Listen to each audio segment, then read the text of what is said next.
नमस्कार पटना, और आप देख रहे हैं पटना फोर। मैं हूं आपके साथ राहुल।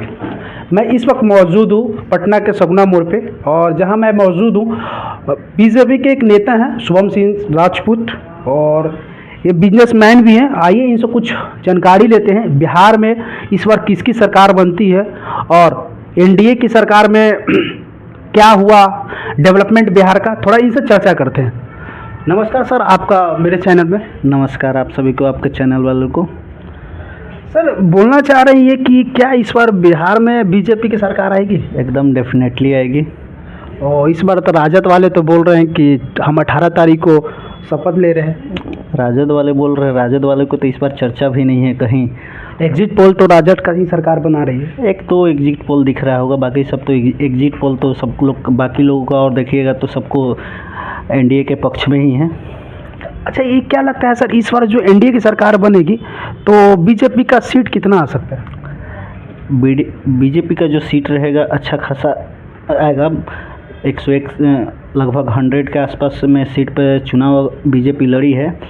लगभग 70-80 के रेशियो में रहेगी। 70-80 की रेशियो बता रहे हैं। तो इतनी सीटें आएगी तो बीजेपी तो नंबर 1 पार्टी हो जाएगी। ऐसे देखा जाए तो जदयू के भी लोग बोल रहे हैं कि हमारी जो सीटें आ रही है आज तो अभी भी इस बार भी जो है अभी नंबर 1 की ही पार्टी है बीजेपी, क्योंकि सबसे ज़्यादा अभी विधायक हमारे ही पास में है।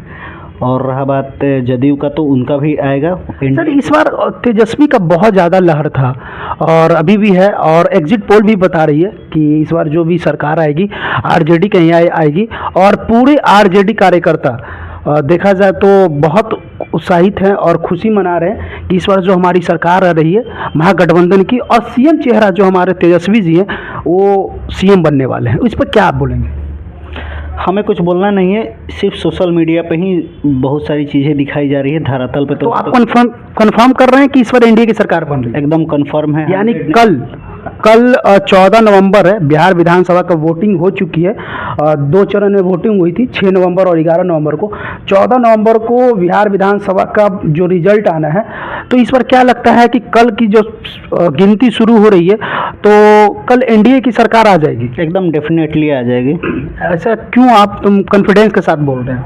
कॉन्फिडेंस क्या है, जो चुनाव का जनता का जो उत्साह। आरजेडी ने तो सवाल भी उठाया था कि ये जो अमित शाह हैं पटना में आके बैठे हुए हैं, चुनाव आयोग के जैसे वो सलाह कर रहे हैं, दे रहे हैं, तो वैसे चुनाव आयोग कर रही है।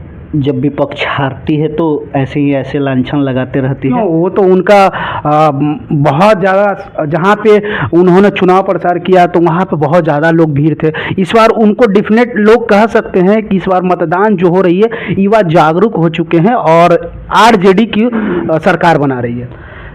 जैसा कि आप जो बता रहे हैं, सबसे ज़्यादा भीड़ दिख रही है, तो हर जगह तो जिसका अपना अपना कैंपेन हुआ, सभा हुआ, रैली हुआ, सब जगह का तो भीड़ बहुत ज़्यादा ही रहा। अरे सर, एक बात और, ये एक सवाल करना चाहते हैं आपसे। जेजेडी, जनशक्ति जनता दल, जो तेज प्रताप लालू यादव के बड़े बेटे हैं, तो क्या वो एनडीए में आ सकते हैं? अभी कुछ कहा नहीं जा सकता है, लेकिन तो उन्हें सर Y+ सुरक्षा मिल गया है केंद्र सरकार द्वारा।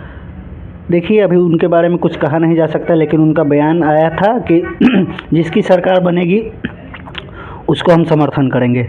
तो अगर एनडीए की सरकार बनती है तो ज़रूर समर्थन मिलता है, तो स्वागत है उनका।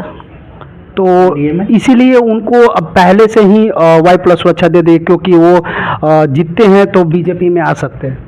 ऐसा कुछ नहीं है, अब हर लोग बीजेपी तो लोग तो ऐसे ही कर रहे हैं। जैसे में पवन जी जो निर्दलीय थे और उन्हें सुरक्षा देकर अपने पार्टी की तरफ से चुनाव प्रचार में भेजा गया। देखिए, पवन जी निर्दलीय नहीं थे, पवन जी अपना चुनाव चुनाव तो निर्दलीय लड़े थे। वो उनके टक्कर में थे काराकट से उपेंद्र कुशवाहा जी।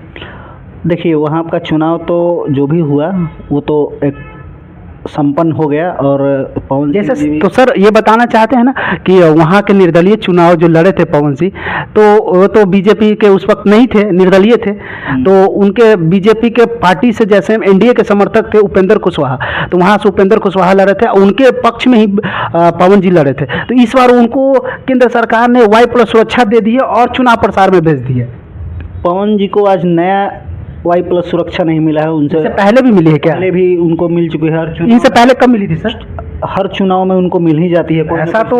ऐसा तो कुछ हम लोग तो जितने पत्रकारिता हैं लोग जान नहीं रहे, सोशल मीडिया पे ऐसा तो कुछ बातें नहीं है कि आप बोल रहे हैं कि मिल चुका है। ऐसा पता कर सकते हैं, चुनाव के टाइम में मिल ही जाती है, बहुत सारे लोगों को मिलता है। बहुत लोग सारों को अच्छा ठीक है, लेकिन यहाँ पे मैं बता रहा हूँ एक देखा जाए तो भोजपुरी इंडस्ट्री के बहुत सुपरस्टार है और उनको मिला है और वो निर्दलीय थे जो कि चुनाव लड़ रहे थे। Y श्रेणी का सुरक्षा प्लस है सर, Y+ श्रेणी का सुरक्षा हमेशा नहीं मिलता है, लेकिन कुछ ना कुछ सुरक्षा उनको मिलते ही रहता है। क्यों, क्या इस बार पवन सिंह भी मतलब बीजेपी में ये अब हो गए हैं यूथ आइकॉन बीजेपी के लिए, तो स्टार प्रचारक, और पवन सिंह जो नाम है पूरा वर्ल्ड में फेमस है, तो इनके बारे में तो थोड़ा सा है ही इनका। सर इस बार बीजेपी जो है ना, पार्टी जो है कितनी सीटें आप बताएं? लगभग बीजेपी खुद का 70 से 80 का सीट आने जा रही है बीजेपी का। 70 से 80। तो इस बार जो सीएम चेहरे होंगे वो बीजेपी से होंगे या जदयू से? नहीं, डेफिनेटली नीतीश कुमार ही हैं। नीतीश कुमार ही होंगे। नीतीश कुमार के ही फेस पे इस बार विधानसभा चुनाव को लड़ा गया है। नीतीश जी की इस बार ज़्यादा सीटें आ गई तो वो तो ज़्यादा सीट आए या कम सीट आए, लेकिन हमारे पार्टी जो है वो तो बहुत लोग ऐसे बोल रहे हैं कि नीतीश चाचा पलटी मार सकते हैं। ऐसा कुछ नहीं है, अफवाहें पूरा उड़ते रहता है। पिछले बार भी तो ऐसे ही हुआ था सर। ऐसा कुछ नहीं है। नीतीश कुमार जो हैं अभी केंद्र में भी उनके सदस्य जो हैं, उनके पार्टी के मंत्री हैं ललन जी, और बहुत सारे लोग हैं जो अभी केंद्र में उनके तरफ से भी पार्टी से भी हैं, तो ऐसा कुछ उम्मीद नहीं लगाया जा सकता। अफवाहें हैं बहुत। अभी भी वैसे में सुनने में आ रहा है कि नीतीश जी हो सकता है इस बार पलटी मारेंगे। ऐसा कुछ नहीं, हमेशा सुनने को मिलता है। कुछ महीने पहले भी सुनने में मिला होगा कि नीतीश कुमार पलटी मारने वाले हैं। ऐसा कुछ नहीं है। अब क्या है कि अब इनको अब ये खुद बयान दे चुके हैं कि अब हम अस्थिर, अब यहाँ आ गए हैं, फाइनली अब हम यहीं रहेंगे और हम कहीं अब जाने वाले नहीं हैं। तो बार बार बदलने से खुद का अपना जो सर इस बार तेजस्वी यादव ऐसा सवाल उठा रहे हैं बिहार को लेकर और बहुत मौका लोगों के लिए ला रहे हैं, युवा के लिए, कि इस बार अब जब हमारी सरकार आएगी तो सरकार वो चाह रहे हैं कि 18 तारीख को हमारी बनेगी। और कल भी उन्होंने ट्वीट किया है प्रेस कॉन्फ्रेंस में कि हम सरकार बनाने जा रहे हैं, 18 तारीख को हमारी सरकार आ रही है। तो इस बार क्या लगता है कि वो उनकी बड़ी बहन मीसा भारती जो सांसद है पाटलिपुत्रा लोकसभा से, तो वो बोली है कि जब हमारी सरकार बनती है महागठबंधन की तो प्राइम मिनिस्टर को हम इनविटेशन देंगे। इस पर क्या बोलना चाहते हैं आप? हाँ, वो जिनको इनविटेशन दे प्राइम मिनिस्टर हैं तो वो तो बिहार राज्य है जो इंडिया के ही अंतर्गत आता है। लेकिन क्या लगता है इस बार महागठबंधन की सरकार बन रही है? महागठबंधन का तो कहीं कुछ, हम पब्लिक में तो ऐसा कुछ नहीं है, धरातल पे तो कुछ ऐसा सुनने को नहीं मिल। धरातल पे जहाँ भी जा रहे हैं वहाँ सिर्फ ओनली फॉर एनडीए का ही सरकार आ रही है। कहाँ नहीं है ऐसा, अगर कहीं भी दिखाइए जो आपको एनडीए की सरकार का कहीं भी आपका बोलबाला ना हो। हर बच्चा से लेकर बुजुर्ग तक। सर आज पटना के सड़कों पर बैनर लगा है अलविदा चचा, एक समाजवादी पार्टी के कार्यकर्ता हैं, उन्होंने लगाया था आरजेडी दफ्तर के बाहर में अलविदा चचा। तो इस पर आप क्या बोलें? आज एक चीज़ आप बताइएगा, समाजवादी पार्टी का बिहार में कितना टिकट इस बार मिला है महागठबंधन से?